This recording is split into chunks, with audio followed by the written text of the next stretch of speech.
Welcome everyone to another episode of GeoPods. I am Arihant, a junior researcher at the GeoStrata, joined by Nandita.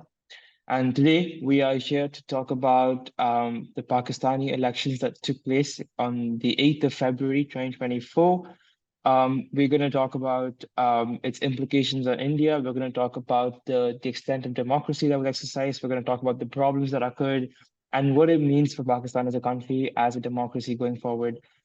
Nandita, over to you. Hi, thank you. Surprisingly, there has been a delay in announcing the results, leaving many on the edge of their seats. The major contenders in this political showdown were the Pakistan Muslim League Nawaz, PTI affiliates dubbed as the Independents, and the Pakistan People's Party. Furthermore, in a twist of fate, independent candidates emerged victorious, so securing a total of 103 seats, with a whopping 93 of them backed by the PTI.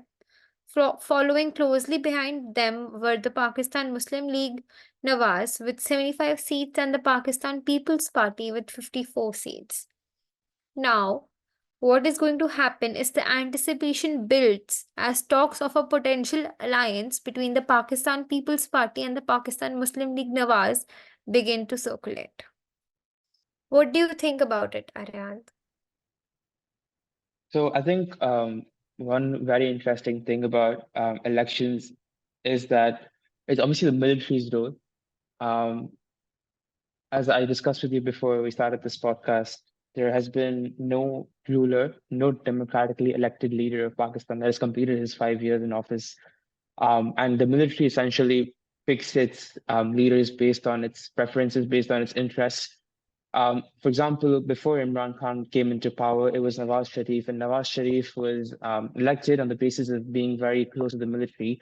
But during his tenure, the military grew very aggressive towards him and ousted him from power and put Imran Khan in office.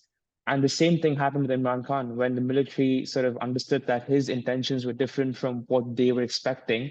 They Yeah, ousted him, put him in jail, and got a new interim government and declared elections. In February. Now, what also happened was that, as you mentioned, Imran Khan backed independent candidates, won 266 of the votes. Sorry, how much did they win? Yeah, they won 93. Sorry, my bad. 93 seats out of the 266 seats. And despite being the majority, their entire their performance in the elections was completely neglected as the Pakistani Electoral Commission has now announced the creation of a coalition government between Nawaz Sharif's Pakistan Muslim League and Bilawal Bhutto's Pakistan People's Party. So just the fact that despite having won the most number of seats, you don't even get to yeah. form your own government. It shows that democracy means nothing to them as long as the military is going to be in power. Yeah, I even heard that they were not even allowed to use their party symbol, which is a bat. And a place like Pakistan, a symbol really matters to the voters. But why? And all of those loyalists stood up as independents and still won the majority of the seats. I think the fact that the what happened with the symbols was that it was initially so the Supreme Court sort of ruled out the Supreme Court banned the use of symbols, which is the cricket bat, which is the Pakistan Tehreek-e-Insaf party symbol. And as you said, it matters a lot in a country like Pakistan where illiteracy is very high, and therefore the only way people know who they're voting for is through the symbols, right? Now, what happened in Pakistan was that in the ballot boxes or in the machines that are used for voting, the symbols were replaced by simple text that said independent candidate in English. And obviously, most people wouldn't be able to understand that. And despite that, you see independent candidates won. So it just shows the extent to which Imran Khan has the people's support despite him being arrested, despite his unpopularity among the military generals that rule the country. True. So I think it's a very paradoxical situation that we have in Pakistan, but it is what it is. Yeah. True. And now, what we have like is the Pakistan People's Party and the Pakistan Muslim League Nawaz now have the required numbers to form a government. And for the PM, they are having Shehbaz Sharif, and for the president, their candidate for president will be Asif Ali Zardari. Yeah, yes, Shabazz Sharif, like his brother Nawaz Sharif, has already been in power once. So they are going to try to get him back into power. And I think the coalition just requires the approval of the parliament. And if that approval doesn't come by the end of this month, then there will be re-elections in Pakistan for another round of elections for prime minister. But I think the coalition should the acceptance should come quickly enough because two of the parties that went into the elections as favorites are now forming a coalition to rule the country. And I think it should come out, but it will be a very big disappointment and a very big slap on the face of democracy because despite having won the most number of seats as independent candidates, there's still no sort of sort of requirement or provision for these Yeah. independent candidates to take on to form their own coalition and become and nominate a prime minister, right? So that's a very big slap on the face of democracy because it just shows the extent to which democracy or voting or elections for that matter are being used as a sign of democracy. But in a sense, everyone knows it's no secret that the military is going to nominate a person who they know True. is going to suit their interests. So unless Pakistan sort of unless the military generals in Pakistan reduce their interference in politics, there is no hope for democracy going forward. Yeah, honestly, this is not surprising because since military rule ended in 2006, no single party has won an outright majority. All parties fell short of a simple majority of 133 seats. Yeah, and also that is one thing. But another thing that's going to be so the fact that there's a coalition itself is sort of a blow because no single party is going to be able to, let's say in this case, the PPP or the PMLN, led by Balawal Bhutto Zardari and Nawaz Sharif respectively. They wouldn't be able to exercise their own agenda, right? What they promised to the people, what they promised in their Yeah, campaigns, they would not be able to exercise it because now they are in a coalition. They're not ruling as independent parties, so that is already a blow to the supporters. Additionally, you've got Pakistan is in a very grave economic situation right now. The true, loan that they borrowed from the IMF, which is around $3 billion, is sort of going to expire next month, and their debt is insane. Their economic situation is really bad. Poverty is at an all-time high. Inflation is at a record high. At the same time, you've got a lot of geopolitical uncertainty, especially what's happening in the Middle East. And you saw last month with Iran, Iran and Pakistan exchanging attacks near the border. It's really concerning because if there's no internal stability of a government, it becomes increasingly vulnerable. That country becomes vulnerable to foreign interference. It becomes vulnerable to true. just other economic. It becomes vulnerable to recession, which is very very bad for a country. True. And according to the country's constitution, a session of parliament has to be called by February 29th, after which a vote for a new prime minister will take place. Furthermore, this delay has been big for the country economically because it's pure chaos and there's no update of who will be the PM and who will be the president. Although the predictive result is as always Shehbaz Sharif decided by the army, but there is a political crisis going on in the fifth most populous country of the world.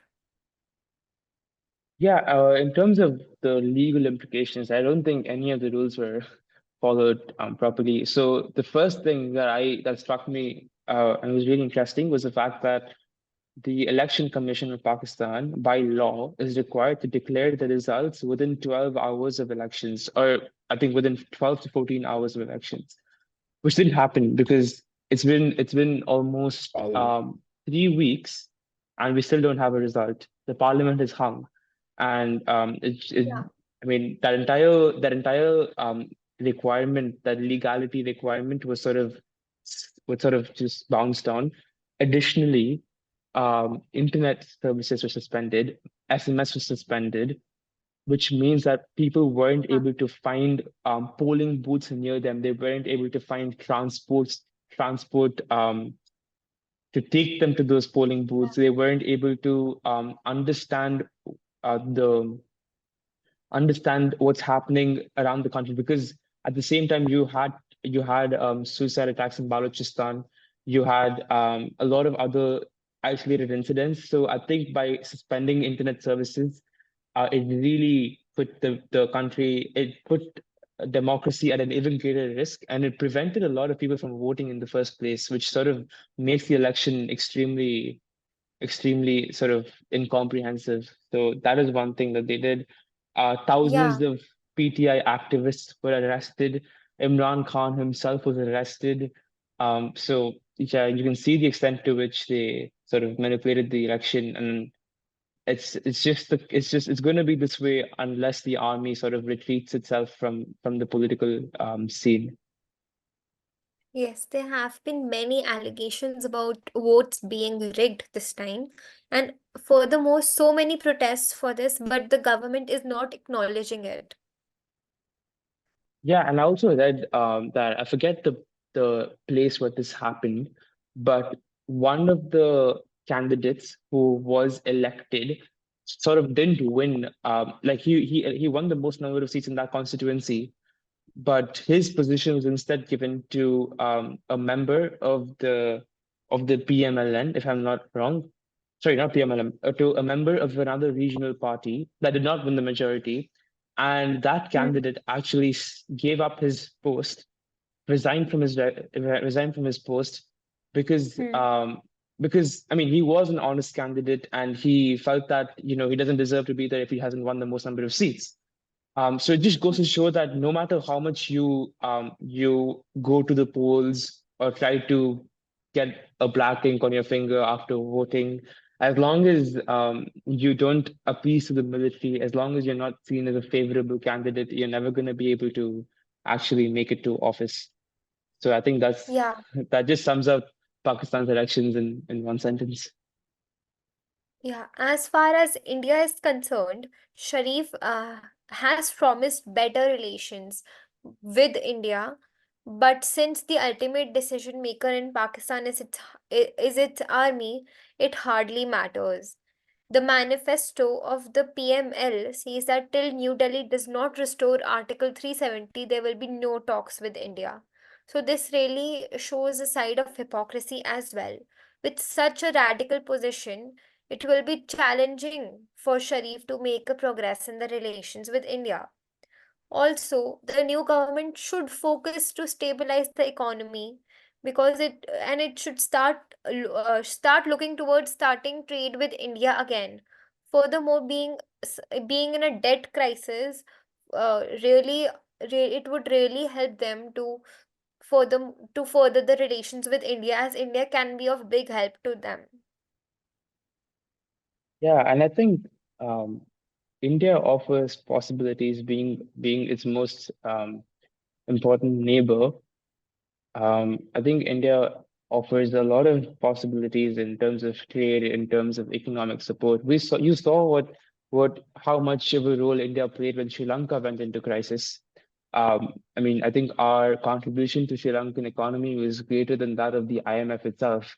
So I'm not saying that we have to contribute or we are going to contribute to that extent, but I'm just saying that by looking beyond the politics, by looking sort of just trying to reconcile with the Indian government could actually work out in favor of Pakistanis. And there is a very popular sentiment among Pakistanis themselves that Indians are very they're led in a very the democracy is transparent, their politics is transparent, they are in good hands when it comes to leadership. And you've seen on social media how much Imran Khan himself is an admirer of Jai Shankar and India's policy to the West, India's policy to Russia. And you've seen so many individual Pakistani citizens who sort of admire Modi's leadership, and it goes to show that having a strong neighbor, having a good neighbor is always a good thing. But I feel like the other perspective to that is that of China, and how by sort of reconciling with India, China might pose a problem to Pakistan. So now Pakistan has to decide between sort of maintaining its relations with China, or taking a slight compromise there and reconciling with India. But either way, it has to figure something out to save its economy, to save its people, to save its democracy, which is quite far-fetched, but it has to do something. Yeah, on the other hand, I don't see what India could gain out of this relationship. Yeah, I mean, no one wants to have an unstable neighbor. No one wants to have a neighbor that's vulnerable. No one wants to have a neighbor that's militant. Um, no one wants to have a neighbor that's going to affect or threaten your own interests, right? So stability Yeah, in Pakistan is always a good thing for India. yeah, Um, that's true. That's true. Stability in Pakistan may not always be a good thing for China, but for India, I'm sure it's a good thing. I totally agree. I totally agree in this, Ariant. So yeah, I think, and especially right now at a time where conflict is everywhere. You see how conflict in the Middle East, or in Israel and Gaza, how that's spreading to Iran, Iraq, Syria, how it's going to involve the U.S., China, um, and at some point, you have to sort of ensure that. I mean, it already has effect in Pakistan. We saw what happened last month with Iran, right? So at some point, you'll have to uh, sort of ensure that your country is doing okay. And I think what Pakistan needs to do first and foremost is sort of not eliminate, but reduce the amount of militancy in the country. Like what India did with Kashmir, right? So when India sort of abrogated Article 370, the effects of that are Yeah, showing today in terms of yeah, how yeah, much militancy is reduced in Kashmir, and how much opportunity that opens for investment, for tourism, and how I mean, yeah, there are protests in Ladakh going on for statehood, but that wouldn't have happened in the first place if Ladakh remained under Jammu and Kashmir and subject to continuous violence. So I feel like taking inspiration from that would be a great approach. But what I also think is that it's a very far-fetched possibility because of the military being so heavily involved in in Pakistani yeah, politics, that yeah. a lot of the policies that are sort of proposed by the government, or the approaches that are taken by the government, are always sort of met with a dead end when it comes to the military's approval. So that's my take on Pakistan. That's